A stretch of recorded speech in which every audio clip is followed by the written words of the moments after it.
ప్రభుత్వ ఉద్యోగస్తులకి పదవీ విరమణ వయసుపై 62 ఏళ్ల రద్దు అనే ఒక ఇంపార్టెంట్ అప్డేట్ మనకి ఇప్పుడే రావడం జరిగింది ఫ్రెండ్స్. సో దానికి సంబంధించిన పూర్తి వివరాలు చూద్దాము. వీడియో స్కిప్ చేయదండి. మన ఛానల్ని ఫస్ట్ టైం చూస్తుంటే ఖచ్చితంగా ప్రతి ఒక్కరు సబ్స్క్రైబ్ చేసుకోండి. అలాగే మీకు వీడియో నచ్చితే తప్పకుండా లైక్ చేయండి. చాలామంది లైక్ చేయడం మర్చిపోతున్నారు. లైక్ చేయడం వల్ల ఇటువంటి ఇంపార్టెంట్ న్యూస్ మన ఎంప్లాయీస్కి, పెన్షనర్స్కి అందరికీ చేరుకుంటుంది.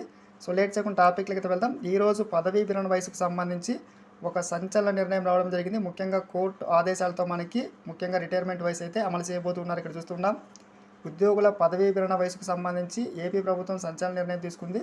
ఉద్యోగుల పదవీ విరమణ వయసును పెంచుతూ ప్రభుత్వం నిర్ణయం తీసుకుంది. గతంలో మనకి 62 ఏళ్ళు కొంతమంది ఉద్యోగస్తులకు రద్దు కావడం జరిగింది. ఇప్పుడు న్యాయస్థానం ఆదేశాలతో వారందరికీ గుడ్ న్యూస్ అయితే వచ్చింది. ముఖ్యంగా 62 సంవత్సరాలకు సంబంధించి పదవీ విరమణ వయసు పెంచుతూ ప్రభుత్వం అయితే నిర్ణయం తీసుకోవడమే జరిగింది ఫ్రెండ్స్. ఇప్పటి నుంచి అమలు చేయనున్నారు. ఇక్కడ చూస్తున్నాం, కోర్టు ఆదేశాలతో 62 ఏళ్ల వయో పరిమితితో 2831 మంది ఉద్యోగులు ఇప్పటికే కొనసాగుతున్నారని చెప్పి మంత్రి చెప్పడమే జరిగింది.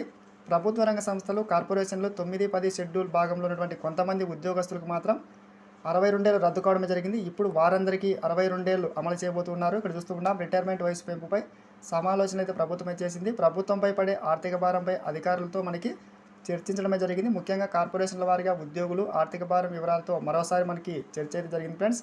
ముఖ్యంగా పదవీ విరమణ వయసు అయితే 62 ఏళ్ళకి పెంచాలని చెప్పి మంత్రివర్గ ఉపసంఘం నిర్ణయమే తీసుకుంది ఫ్రెండ్స్. సో ఇది ఒక మంచి గుడ్ న్యూస్. ఎందుకంటే అందరి ఉద్యోగస్తులకి సమానంగా మనకి 62 ఏళ్ల పదవీ విరమణ వయసు అయితే మనకి ఇక్కడ ఏర్పాటు చేయబోతున్నారు. ఇక్కడ చూస్తూ ఉన్నాం, రాష్ట్రంలోని ప్రభుత్వ రంగ సంస్థలు, కార్పొరేషన్లు 9, 10 షెడ్యూల్ సంస్థలో పనిచేసే ఉద్యోగుల పదవీ విరమణ వయసు మనకి పెంచబోతున్నారు. ఇటువంటి న్యూస్ కోసం సబ్స్క్రైబ్ చేసుకోండి. Thanks for watching.